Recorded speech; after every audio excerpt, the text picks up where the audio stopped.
Hello friends, welcome to CP Smart Classes. Myself Abhipriya. और हम लोग इंग्लिश के क्वेश्चंस डिस्कस कर रहे थे यूपी टेट, सी टेट और एस टेट के लिए। और आज हमारा एपिसोड 2 है। एपिसोड 1 ऑलरेडी अपलोड हो चुका है। जिन्होंने ना देखा हो प्लीज़ वो देख ले, आपके क्वेश्चंस वो बहुत हेल्पफुल रहेंगे आपके लिए। और एक बहुत इंपॉर्टेंट बात कि हमारे मोबाइल ऐप पे ऑनलाइन मॉक टेस्ट चल रहा है और वो भी आप लोग परचेज़ कर सकते हैं। इस ऐप को आप प्ले स्टोर से डाउनलोड कर लीजिए। ये सीपी स्मार्ट क्लासेस के नाम से वो ऐप मिल जाएगा। और अगर कोई क्वेरी होती है आपको तो प्लीज़ इस नंबर पे आप व्हाट्सएप करके उसको क्लियर कर सकते हैं। तो चलिए शुरू करते हैं हमारा सेट 2। सेट 2 का हमारा फर्स्ट क्वेश्चन है, चाइल्ड इन क्लास 2 राइट्स। ये पढ़ लीजिए, आप लोग देख लीजिए, लिखा तो वही है, I like to read a book instead of writing. Correct spelling के साथ I like to read a book. What does the child's writing show. ये जो बच्चा लिख रहा है वो आपको क्या डिपिक्ट करता है। ऑप्शंस आप लोग आराम से पढ़ लीजिए, थोड़े बड़े हैं, वीडियो को पॉज करके पढ़ लीजिए। और इस क्वेश्चन का आपका सही आंसर बनता है option number C, he has used invented spellings. अब इन्वेंटेड स्पेलिंग्स देखिए, फेनेटिक अफेक्ट तो हो नहीं सकता, ठीक है। And he needs remedial classes to improve spelling. ये तो एक रेमेडियल की बात हो गई, but we are talking about कि ये डिपिक्ट क्या कर रहा है। ये जो स्टेटमेंट बच्चा वो लिख रहा है ये डिपिक्ट क्या कर रहा है। ये डिपिक्ट कर रहा है इन्वेंटेड स्पेलिंग। और इन्वेंटेड स्पेलिंग को आप वो बोल सकते हैं जो कि आप नॉर्मली, जिनको आप नहीं यूज़ करते हैं, ठीक है। मतलब इनकरेक्ट और अनयूजुअल स्पेलिंग्स जो होती है किसी भी वर्ड की, उसको बोलते हैं इन्वेंटेड स्पेलिंग्स। तो चलते हैं अपने नेक्स्ट क्वेश्चन की तरफ। नेक्स्ट क्वेश्चन है, in a constructivist classroom language language learning should be based on. Options आप लोग पढ़ लीजिए, थोड़े बड़े बड़े से हैं ऑप्शन, इंग्लिश में ऐसे ऑप्शंस होते हैं, वीडियो को पॉज करके पढ़ लीजिए आराम से। और इस क्वेश्चन का आपका सही आंसर होता है ऑप्शन नंबर सी, यानी learners previous language is in constructing their new knowledge using authentic task. Constructivist learning यही होती है जब आप प्रीवियस नॉलेज को आप अपने प्रेजेंट नॉलेज से रिलेट करते हुए यूज़ करते हैं, उसको कंस्ट्रक्ट करते हैं, आगे की डेवलप करते हैं उसको। चलते हैं नेक्स्ट क्वेश्चन की तरफ। नेक्स्ट क्वेश्चन है, थोड़ा बड़ा है।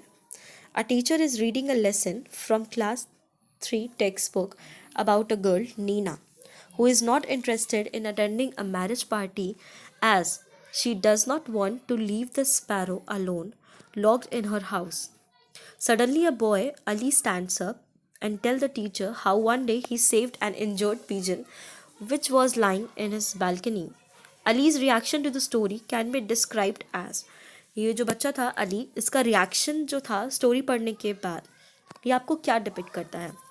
बहुत ही इजी क्वेश्चन है, आप लोग आराम से इसको आंसर कर सकते हैं। जिसको आता हो प्लीज़ कमेंट बॉक्स में ज़रूर बताइए अपने आंसर को।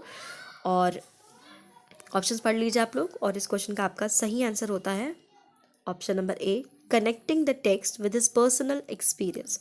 बहुत ही ईजी क्वेश्चन था। चलते हैं नेक्स्ट क्वेश्चन की तरफ। नेक्स्ट क्वेश्चन है, reading comprehension is an ability to. Options आप लोग पढ़ लीजिए आराम से। और इस क्वेश्चन का आपका सही आंसर होता है option number C, construct meaning by interacting with the text.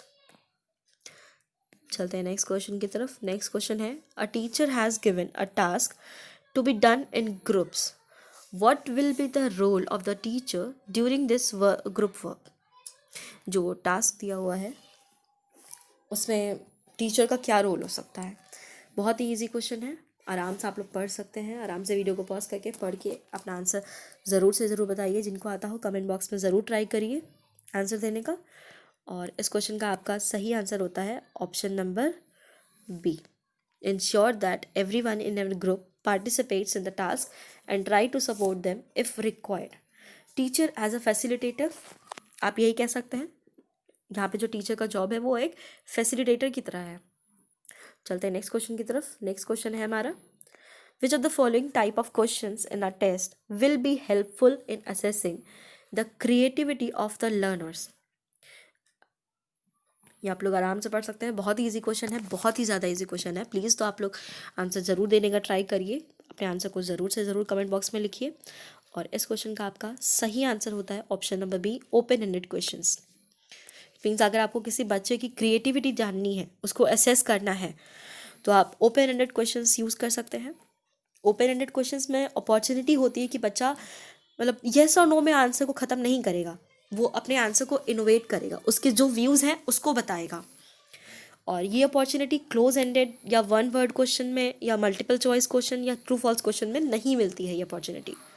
So open ended questions is the best way to assess the children for the creativity. चलते हैं नेक्स्ट क्वेश्चन की तरफ। नेक्स्ट क्वेश्चन है हमारा, the deficiency in the ability to write associated with impaired hand writing is a symptom of. ये disease के नाम दिए हुए हैं, एफेसिया, डिस्कैल्कुलिया, डिस्ग्राफिया, डिस्फेजिया। जिनको आता हो, ये तो बहुत ही ईजी क्वेश्चन है, लगभग आता ही होगा सबको, तो जिनको आता हो प्लीज़ उसको कमेंट बॉक्स में लिखने का आप लोग कोशिश करिए। और इस क्वेश्चन का आपका सही आंसर होता है डिस्ग्राफिया।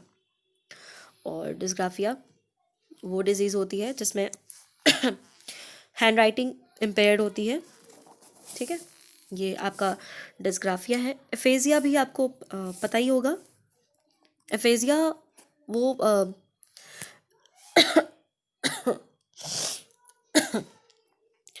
एफेजिया जो होती है वो कह सकते हैं कि बच्चे बोल नहीं पाते, मतलब सही से बोल नहीं पाते। इनएबिलिटी टू अंडरस्टैंड और प्रोड्यूस स्पीच, मीन्स जैसे बोलते हैं ना कि बोली बंद होना, वो एफेजिया होती है।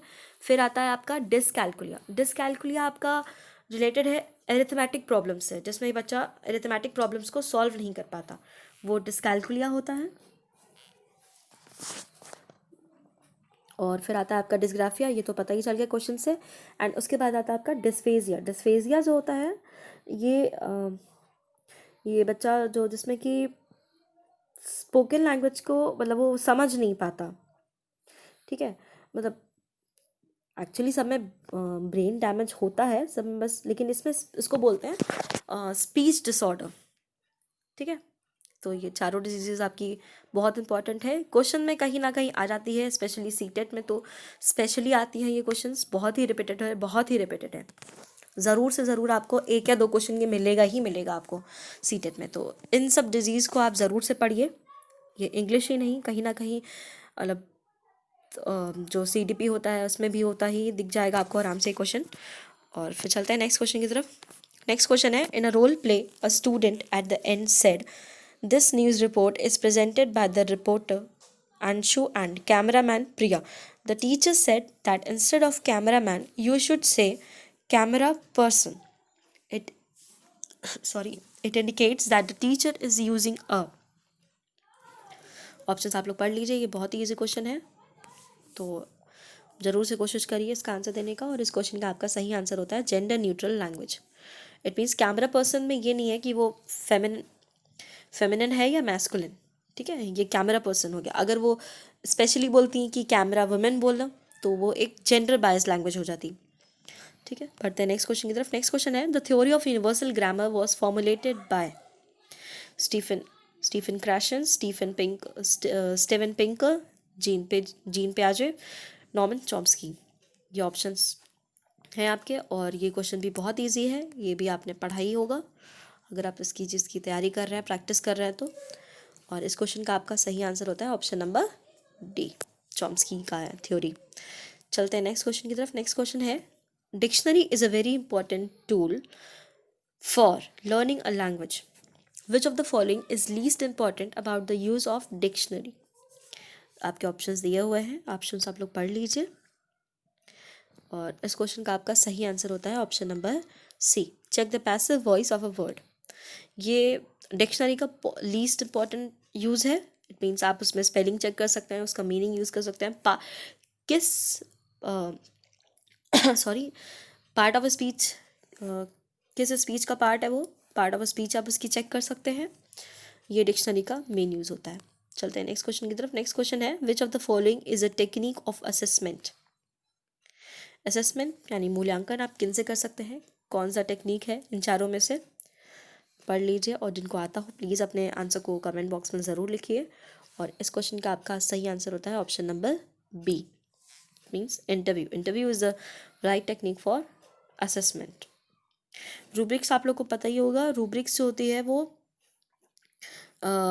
जिसमें मतलब एक ग्रेडिंग सिस्टम के लिए यूज़ होता है, जिसमें क्या बोल सकते हैं इसको आप, क्राइटेरिया होता है ग्रेडिंग असाइनमेंट के लिए। वो क्राइटेरिया को फुलफ़िल करते हैं बच्चे, मतलब जैसे अगर क्राइटेरिया सेट कर लिया, अगर वो फुलफ़िल हो रहा है तो हाँ ठीक है, मतलब एक सेट मार्क होता है उसमें, आपके कुछ ऑप्शंस होते हैं उसको आप टिक करते जाते हैं, वो क्राइटेरिया पे सेट होता है, रूब्रिक्स क्राइटेरिया पे सेट है। और इंटरव्यू आप उसमें पूरा पूरा चेक करते हैं, जिसमें बच्चे, आप किसी को भी, बच्चा ही नहीं, आप किसी को भी बारे में पूछ सकते हैं आराम से, इंटरव्यू वही कहा जाता है मतलब। हाँ, और चेकलिस्ट तो आपको पता ही होगा, चेकलिस्ट वेरिफिकेशन लिस्ट कह सकते हैं आप, कि हाँ हमारा ये काम हो गया, ये हो गया, ये हो गया, आप टिक करते जाते हैं। रेटिंग स्केल भी कुछ वैसा ही होता है, बट इन तीनों से अलग है आपका इंटरव्यू। इंटरव्यू में आप जानते हैं, आप एक क्वेश्चन पूछते हैं तो ओपन एंडेड क्वेश्चन होता है, आप उसको बता सकते हैं आराम से, वो उसमें जान सकते हैं बहुत अच्छे से आप उसके किसी के भी व्यक्तित्व को। ठीक है, चलते हैं नेक्स्ट क्वेश्चन की तरफ। नेक्स्ट क्वेश्चन है, learning to speak in a second language does not involve. Options आप लोग पढ़ लीजिए आराम से, और इस क्वेश्चन का आपका सही आंसर होता है option number D. Second language में बोलने के लिए आपको किसी भी लैंग्वेज की थ्योरेटिकल लैंग्वेज नॉलेज ज़रूरी नहीं होती है। ठीक है, बढ़ते हैं नेक्स्ट क्वेश्चन की तरफ। नेक्स्ट क्वेश्चन है, while developing writing skill among students a language teacher should most importantly focus on. बहुत ईजी क्वेश्चन है, ज़रूर से उसको कोशिश करिए आंसर देने का, और इस क्वेश्चन का आपका आंसर सही होता है option number D, sorry, expression of ideas means जो एक्सप्रेशन है, जो भी आइडिया वो डिपिक्ट करना चाह रहा है, बताना चाह रहा है, वो करेक्ट हो, कि ऐसा ना हो कि वो कुछ अभी कुछ और बताना चाह रहा हो, कि वो खुश है उसको वो ऐसे एक्सप्रेस करे कि लगे कि वो सैड है। तो एक्सप्रेशन पे ध्यान देना बहुत इंपॉर्टेंट होता है किसी भी लैंग्वेज में, राइटिंग स्किल अगर डेवलप कर रहे हैं किसी में तो। बढ़ते हैं नेक्स्ट क्वेश्चन की तरफ। नेक्स्ट क्वेश्चन है, a teacher divided the students of class 5 into groups of 6 and provided each with a short story. Then she asked them to imagine, discuss, and write the story with a different ending. In this activity, the teacher is developing there. ये तो बहुत ही easy question है, आराम से आप लोग कर लेंगे, और इस क्वेश्चन का आंसर आपका सही होता है option number C, creative writing. चलते हैं अपने नेक्स्ट क्वेश्चन, और ये हमारा लास्ट क्वेश्चन होगा इस सेट का। Before starting a new lesson from the text book a teacher should focus on. ये तो बहुत ही इंपॉर्टेंट क्वेश्चन है, बहुत ही इजी भी है। आप टीचर बनने की तैयारी कर रहे हैं तो आपको पता होना चाहिए कि कोई भी नया चैप्टर स्टार्ट करने से पहले आपकी क्या रिस्पॉन्सिबिलिटी है, आप किस पे फोकस करते हैं, और इस क्वेश्चन का सही आंसर होता है option number D, connecting the theme of the lesson with learners previous experience. ठीक है, और इसी के साथ हमारे आज का सेट यहीं पे ख़त्म होता है। अगर वीडियो पसंद आए तो प्लीज़ लाइक शेयर ज़रूर करें, ताकि औरों तक ये वीडियो पहुंच जाए और उनकी तैयारी को भी एक बूस्ट मिल पाए। आज के लिए बस इतना ही, थैंक यू।